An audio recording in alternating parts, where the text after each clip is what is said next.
इसलिए हमने पहले ही कहा था कि हमारी सरकार इन चुनावों के बाद स्टेबल और स्थिर और टिकाऊ पहले से ज़्यादा हो जाएगी। तो ये मैंडेट जो विधानसभा का मैंडेट है, ये तो मेजॉरिटी सीटें हमने जीती हैं, 6 में से 4 सीटें हमने जीती हैं। तो ये मैंडेट हमारे हक में रहा है। लोगों ने जनादेश दे के दल बदल की राजनीति को रिजेक्ट कर दिया, सरकारें तोड़ने की राजनीति को रिजेक्ट कर दिया।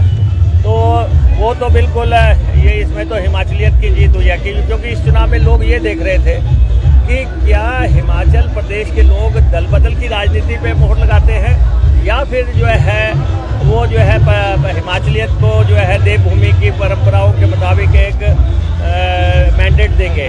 तो मैंडेट हिमाचल प्रदेश के लोगों ने बड़ी सूझबूझ से ये मैंडेट दिया है। मेजॉरिटी सीटें हमने जीती हैं, 6 में से 4 सीटें हमने जीती हैं। और ख़ास तौर पे ऊना जिला के लोगों का मैं बहुत आभारी हूँ। और हमारे राकेश कालिया जी बहुत अच्छे मार्जिन से जीते हैं, हमारे विवेक बिक्कू जी बहुत अच्छे मार्जिन से जीते हैं। और बिक्कू जी की तो फर्स्ट मेडन एंट्री होने जा रही है काफ़ी संघर्ष के बाद। नाउ ही इज़ इन, और ईश्वर ने इनको जो है मौका दिया, उसको ये अपॉर्चुनिटी को दोनों एमएलए जो है ऊना के विकास और कल्याण में लगाएंगे।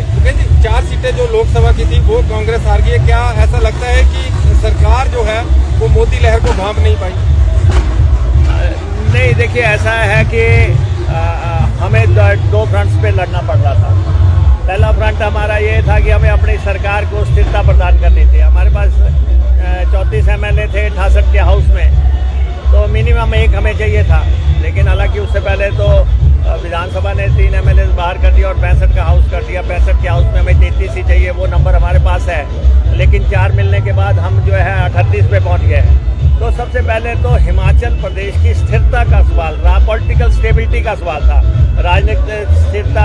अब ये सरकार स्थिर भी है, स्थायी भी है, टिकाऊ भी है, और 3 इलेक्शन और होने हैं। तो इसलिए, और दूसरा केंद्र में भाजपा कमज़ोर हुई है, वो तो नज़र आ ही रहा है। केंद्र में भाजपा, ये तो 400 पार के नारे दिए गए, यहाँ पे मीडिया ने एक माहौल भी बढ़ाया था, और उस हिसाब से जो है आप देख रहे हैं परफॉर्मेंस वाइज ठीक है। हिमाचल प्रदेश में 4 सीटों का नुकसान हुआ है, लेकिन कंट्री वाइड जो है बहुत परिवर्तन आया है। लोगों ने देश में भी जो सरकारें तोड़ने का था उसके खिलाफ जनता खड़ी हुई है। एजेंसियों के दुरुपयोग का है, पूंजीपतियों को जो है बहुत मदद करने का जो चल रहा था, उनके कर्जे माफ़ करने का चल रहा था, किसानों के खिलाफ बहुत सारे मुद्दे थे, वो कल्मिनेट हुए और भाजपा को तगड़ा नुकसान हुआ है। लेकिन हिमाचल प्रदेश में तो हमें ये मैंडेट विधानसभा के को देखते हुए ये मैंडेट हमारे हक में आया है, और हम आने वाले समय में हिमाचल के विकास, कल्याण, गरीब की सेवा के लिए समर्पित रहेंगे।